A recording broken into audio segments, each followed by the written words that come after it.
High বন্ধুরা, দেশ থেকে যারা দেখছো বা দেশের বাইরে থেকে যারা দেখছো তাদের সকলকে রং বেরং 24 ব্লগ চ্যানেলে স্বাগত জানাচ্ছি। আমি একটা নতুন ব্লগ নিয়ে চলে এলাম। এটা দেখেই বুঝতে পারছো এটা স্টেশন, বর্ধমান স্টেশনে রয়েছি। আজকে যাব সাঁইথিয়া।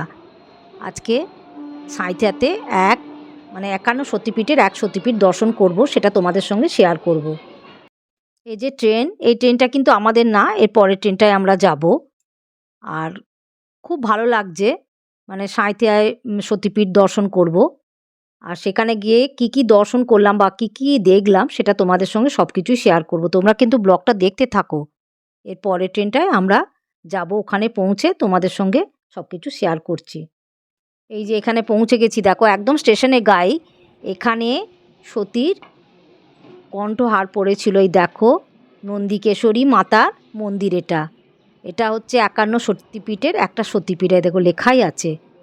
আর খুব শান্তি, খুব শান্ত নিরিবিলি। এখানেও পুজো মানে কিনতে পাওয়া যায় ঢোকার মুখে, আর চটিও রাখা যায়। চটি রাখার জন্য 2 টাকা করে পড়ছে। এই যে ঢুকেই দেখো এখানে বলি দেওয়ার একটা জায়গা রয়েছে, আর সামনে একটা অতি প্রাচীন বটগাছ। এই বটগাছটাকে কেন্দ্র করেই মায়ের মন্দির, অদ্ভুত সুন্দর। আর পাশেই একদম শিবের মন্দির, ভোলানাথ তো থাকবেই। আর পুরো ইয়েটা তোমাদের সঙ্গে শেয়ার করে দেখিয়ে দিলাম। চলো এবার ভেতরে প্রবেশ করা যাক। এই দেখো ভেতরে মানে প্রবেশ তো করলাম, দেখো বটগাছের মানে ডালপালাতে কত মানদের সুতো বাঁধা আছে। আর এই বটগাছটা যে কত বছরের প্রাচীন, মানে তোমরা যদি না দেখো তাহলে বুঝতে পারবে না। প্রচুর মানে জায়গা নিয়ে বটগাছটা, দেখো কত উঁচু আর কত বড়, এত সুন্দর লাগছে কি বলবো দেখতে। দিকে ঘুরে এসে এবার মাকে দর্শন করলাম। আর সকলে এখানে পুজো দিচ্ছে, পুরোহিত মশাই রয়েছেন। খুব ভালো লাগছে দেখতে। আর খুব মানে ফাঁকাতে একদম নিরিবিলিতে পুজো দিয়ে দেওয়া হলো, খুব সুন্দর। এই দেখো সামনে থেকে এবারে তোমাদেরকে দর্শন করায়। তোমরা কিন্তু মানে এই দিকে দর্শন করার জন্যে একদম চোখটা রাখো। দেখো আমি তোমাদেরকে দর্শন করে দিই মায়ের। এখানে মায়ের দেখো শুধু চোখ দুটোকে দেখবে, মানে অদ্ভুত সুন্দর, অদ্ভুত এক অনুভূতি। এই দেখো দেখতে পাচ্ছ, দারুণ সুন্দর, দারুণ। তোমরাও দর্শন করতে এসো। পাশেই দেখো শিবের মন্দির, মা থাকবেন আর বাবা থাকবেন না এটা তো কোনো কথা না।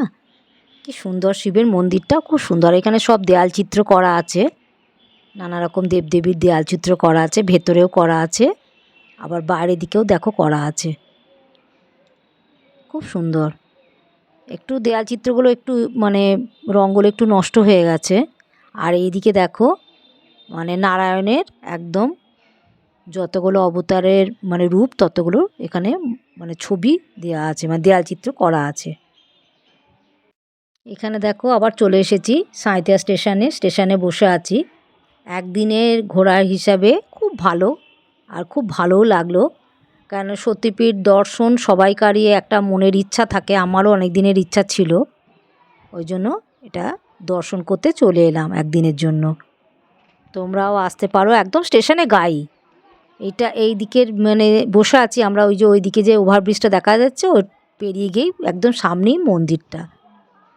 এই যে সাঁইথিয়া লেখা আছে, সাঁইথিয়া জংশন, খুব সুন্দর, মানে স্টেশনটাও খুব সুন্দর। এই যে ওভারব্রিজটা পেরিয়ে ওই দিকেই মায়ের মন্দির। 51 সতীপীঠে এক সতীপীঠ দর্শন করলাম, মনটা খুব শান্তি লাগলো।